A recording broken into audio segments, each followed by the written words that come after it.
You can change your mind, and that'll be fine. Can you tell me about everything here? Everything. I'm not sure you have enough time about everything, but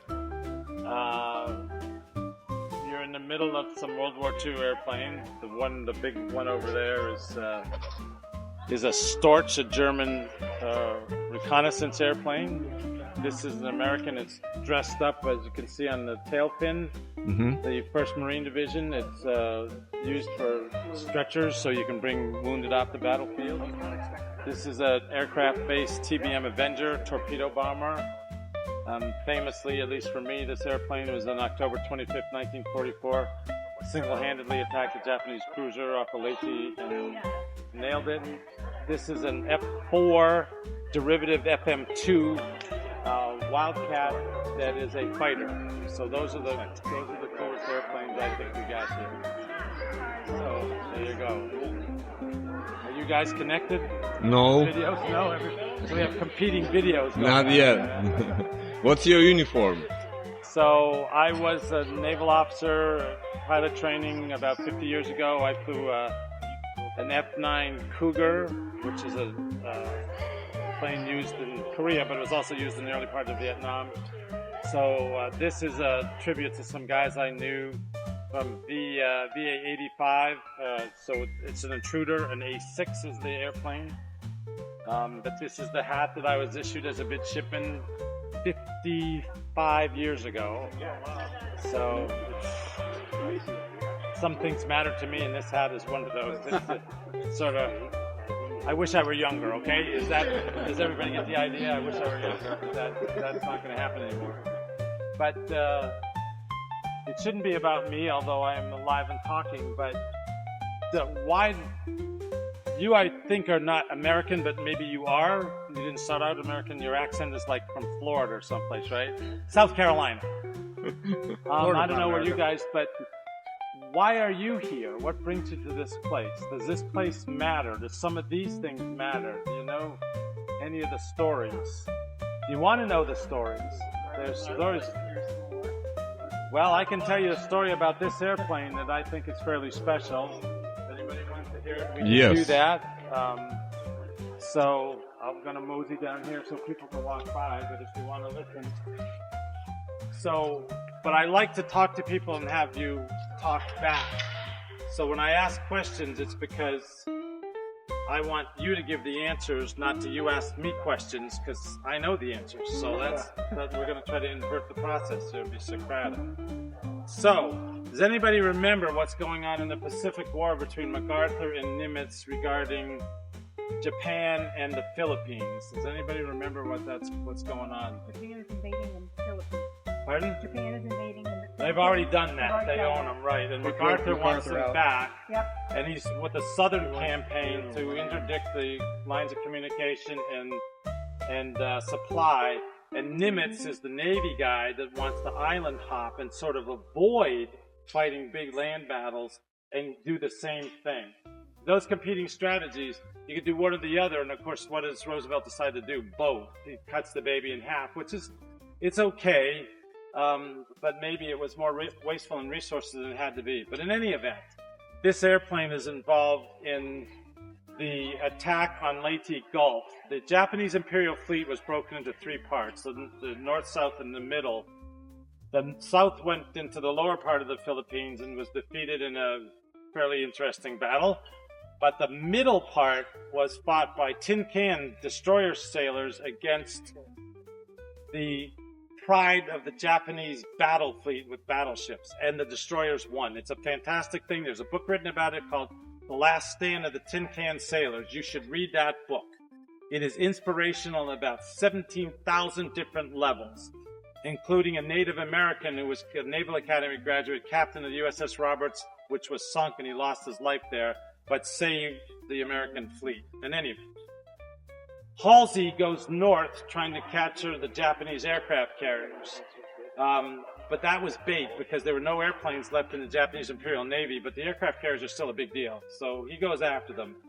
This plane launches on October 25th, 1944. With what? What is the job of this airplane? Dive bomber. Not a dive. There's a dive bomber. This is a torpedo bomber. Its one job is to take sink ships with a 1,900-pound torpedo. This torpedo had its issues. It was people don't recognize it, but before a torpedo is a torpedo, it's a bomb, right? Because you got to drop it through the air first, then it becomes a torpedo. Well, it's hydrodynamically designed to be a great torpedo. Is it designed to be a bomb? No. It's a lousy bomb. In fact, it's such a bad bomb that it flies like this through the air and sometimes goes nose down, tail down, hooks and stops. It doesn't work. So courtesy of Pearl Harbor, where the Japanese had the same problems, we stole that piece of wood back there from them that's called the tail shroud, and it stabilized the thing in flight. They added 2 other pieces of wood, one on the front as well. It turned into a very good bomb, and this became the best aerial weapon in World War II from any country. So on October 25th, 1944, Ensign Frederick Schuler takes off from the USS in Lexington to basically destroy the northern portion of the Japanese Imperial Navy. Does anybody remember being 19 years old? Or 18 years old? Sure. Long time ago in a galaxy far, far away, right? You're 18 years old and you're being trained to fly this airplane. Does that make sense to you? That's too hard. That's what it is. It is what it is, but you're 18 years old and you're in command of this airplane with 2 other men in it, right? It's not just you, but you're responsible for 3 people and an airplane. So how difficult is that? Think about it. I was 21 when I learned to fly, and that difference between 19 and 21 is meaningful, but it's still colorful to be in charge of such a wonkingly powerful piece of gear, and you're a kid. You know, I was just playing in college, and now I'm flying airplanes. The interesting thing is poor Frederick Schuler, when he landed aboard Lexington with his airplane, the tail hook broke. And he crashed into the barrier and destroyed the airplane. Wasn't his fault. But instead of 18 planes in the squadron, there's now how many? 17 planes in the squadron. Now the crew walked away intact, which is good. But you can see what war is like. Things just happen and you don't want them to, but that's the way it goes. So Ensign Schuler takes off, and the way that you attack a surface ship with this airplane in World War II is, here's the aircraft carrier, and this originally attacked an aircraft carrier. So here's the aircraft carrier way down here. Here's the airplane at 50 feet above the water line and 250 knots, and it wants to drop the torpedo roughly a mile away so that the torpedo and the aircraft carrier meet. So it's a bad day for the aircraft carrier. Great, that's how it's supposed to work. Yippee-ki-yo. There are a couple of problems. First of all, water does this to ships, it does that to airplanes, so you don't know what's going on. And there are 3 guys in this airplane, so the pilot who climbs up the wing and gets in the cockpit is protected by an armor seat and some other stuff. The other guy is the top gunner and the radio operator, torpedo man, navigator, communicator, and rear gunner. So that's a busy guy back aft. They get in the airplane with a little hatch on the starboard side aft at the bottom of the airplane. They cannot talk. They can talk to the pilot, but they can't touch him. They cannot communicate. So the plane is now at 50 feet, 250 knots, and the aircraft carrier is about 60 or 70 feet tall above the waterline. So where is the pilot? 50 feet. And how tall is the aircraft carrier? 60 or 70 feet. The run looks good. He grabs the toggle on the instrument panel and pulls it to release the torpedo. What happens when he does that? Pull up. Nothing. It didn't release. Uh-oh. Uh-oh is correct. This is now a very bad day for Ensign Frederick Schuler, 19 years old. He's 2 weeks older than George Bush. He's now 2,000 pounds heavier than he expects to be, right? Because what he wants to do is release the torpedo and get the heck out of Dodge. Now, instead, he's released the torpedo, but it doesn't, and he's going to crash into the side of the aircraft carrier. Remember, the carrier is some 10 or 20 feet taller than he is at the time. So he puts in left rudder, grabs the stick, full throttle, and he manages to crawl over the top of the aircraft carrier. Who's shooting at him? Every aircraft. The aircraft carrier is really angry at this guy, and it's got him dead to rights. Well, he escapes that. The problem is, right next to the aircraft carrier, about 1,000 yards off the starboard side, is what? A Japanese battleship. Well, guess who opens fire on poor Ensign Schuler? The battleship. So Ensign Schuler he's not having a good day by any stretch of the imagination, but he's a good Navy guy. I get that part. So he gets topside and he goes, now what do I do? Can he land on the aircraft carrier with a live torpedo? Nope. So now what do? What do you do? Try to shake it off. You can maybe try to fix it, or can you ditch the airplane? Sure, but what happens? The pilot crawls out of the canopy, gets on the wing, and walks away. What happens to the two other guys? They can't get out. More than likely they drown, which is what happens. What happens if you bail out? The pilot gets out, stands on the wing, flies away, everything's great. The two guys in the back get slaughtered by the tail. As they jump out of the hatch, the tail will get them. Which is what happened to George Bush's guy. Remember, Bush parachuted and he was saved. His two crew members didn't make it, and that's the reason why. Okay, so Schuler is now, I gotta fix the problem. So the busy guy in the back crawls out on top of the torpedo, changes the depth, because now the aircraft carriers are all sunk or burning, so he's got to go after a much shallower draft surface ship. So he's got to bring the depth of the torpedo up so it doesn't go under everything and does nothing. Plus, he's also got to fix the release mechanism. It's just like, it is a goat rodeo. Nothing is going his way. So they can climb under there? There is a hatch between his legs up forward and the firewall that he could get in there. That's correct. So he does all that, and meanwhile, the battle's going on. And the battle is now essentially over. All the Americans have either dropped their bombs, dropped their torpedoes, or the fighter planes are out of ammunition. One guy has a weapon left. Ensign Frederick Schuler and this airplane. So he calls the skipper and he says, "Skipper, what do you want me to do?" And he goes, "Well, you're flying the airplane. You make the decision." So he tells the guys, "What do you want to do?" And they say, "Sir, you're flying the airplane." So, all right, we're going to attack the fleet. So now who's shooting at Ensign Schuler? Everybody. He asked some of his compatriots to do a dummy run. I know you have no ammunition, but at least scare the Japanese. How many times does that work? Once, until they figure out nobody's got any ammunition. So the entire Imperial Japanese Northern Fleet that's left afloat is shooting at this one airplane.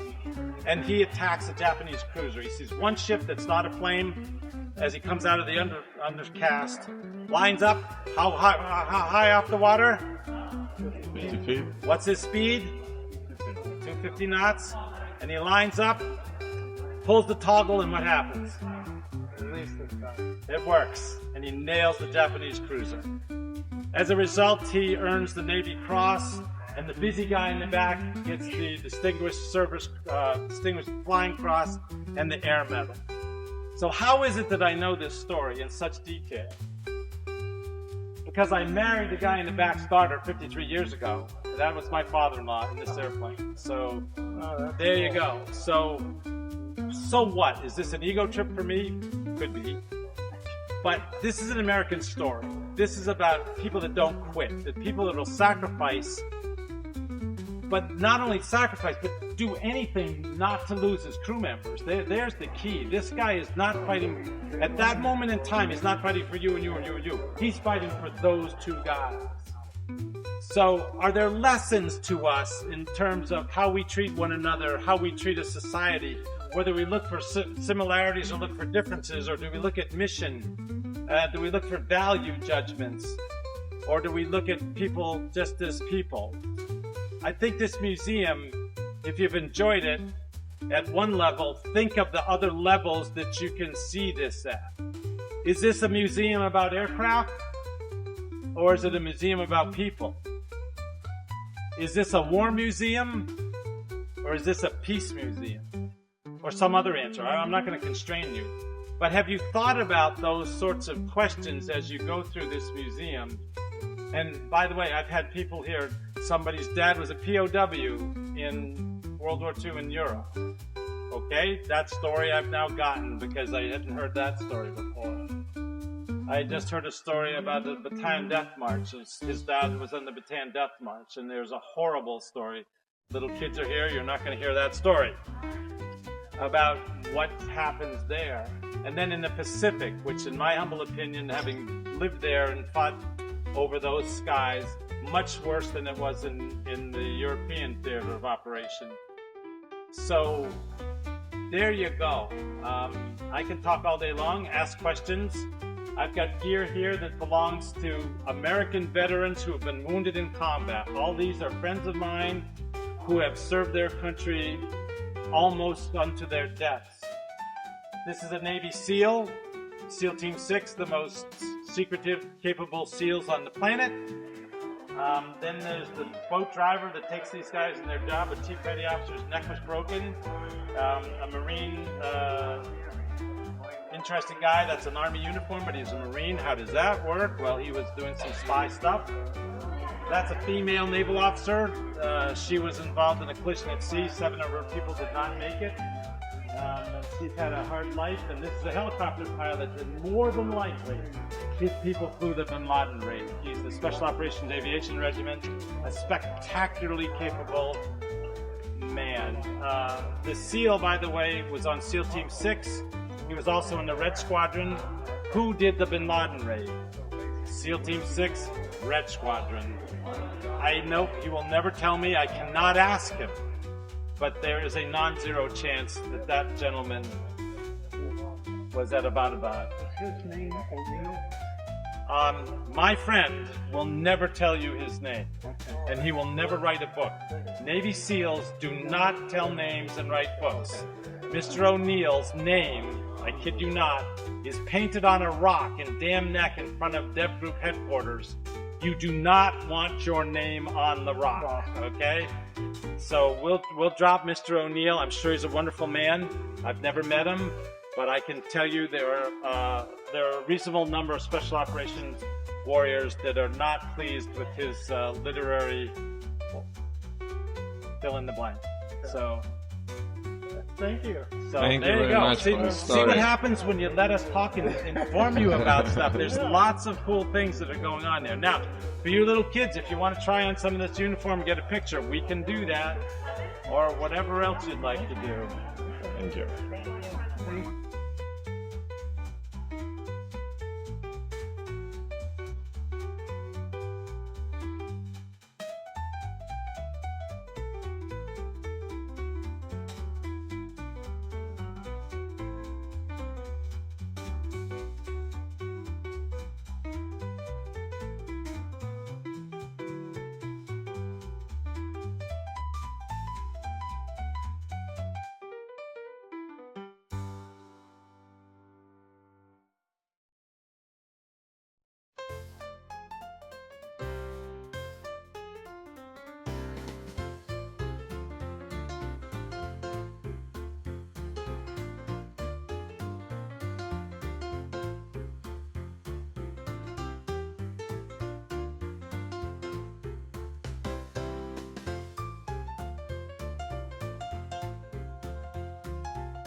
Alice, can you tell me about this car?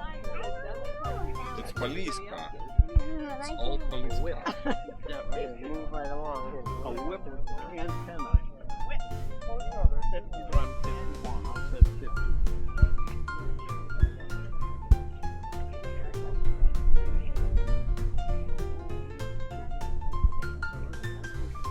This is from Poland.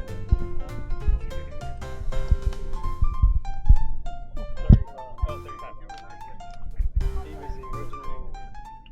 Yeah. I mean, I mostly remember the checker. Okay. Yes. Oh, Yeah. let me lift you Yeah. up. What did you do? Okay. You drive?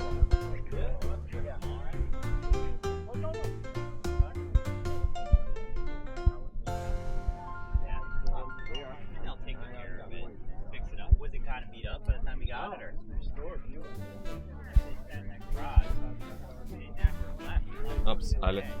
Sorry.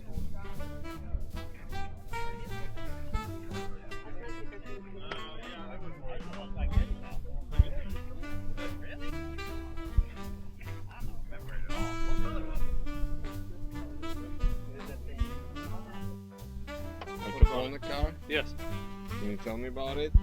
I don't know a whole lot about it, but it was his car. Okay. What year and model is that? Off the top of my head, Chris is the big guy. He knows.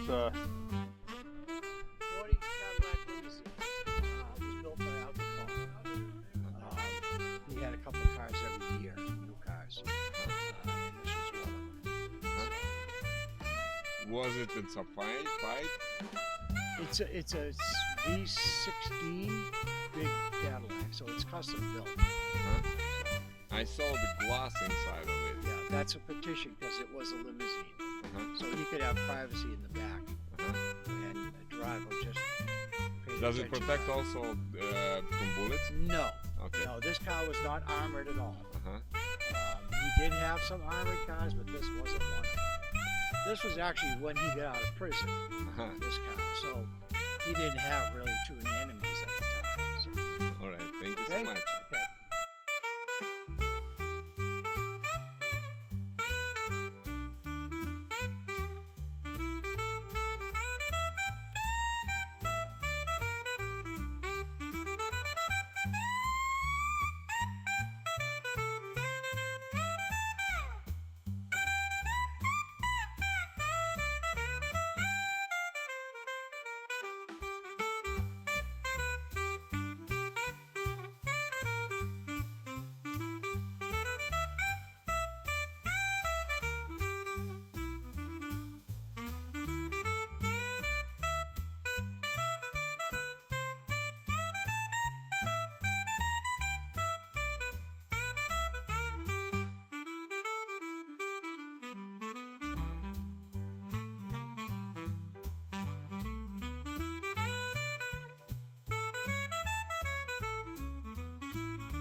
Baby, go.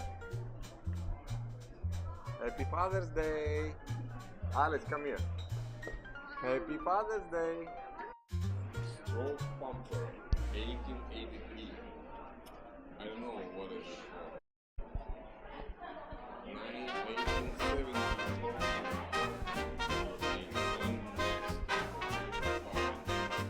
Let's go upstairs.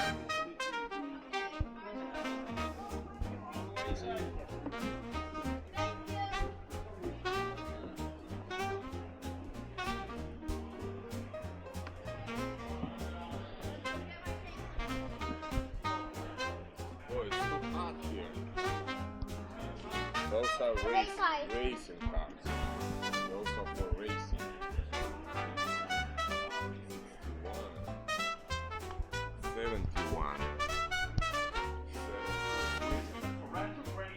61, 87. KFC. You want KFC?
Dogs with guns.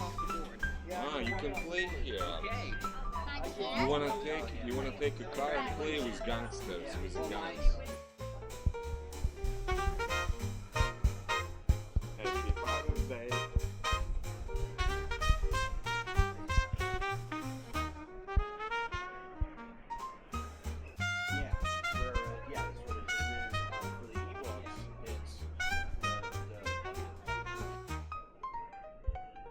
I think some days they have some events for kids, and you can ride it.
very cool.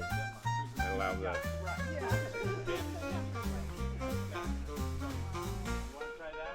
Okay. Helicopter pilot.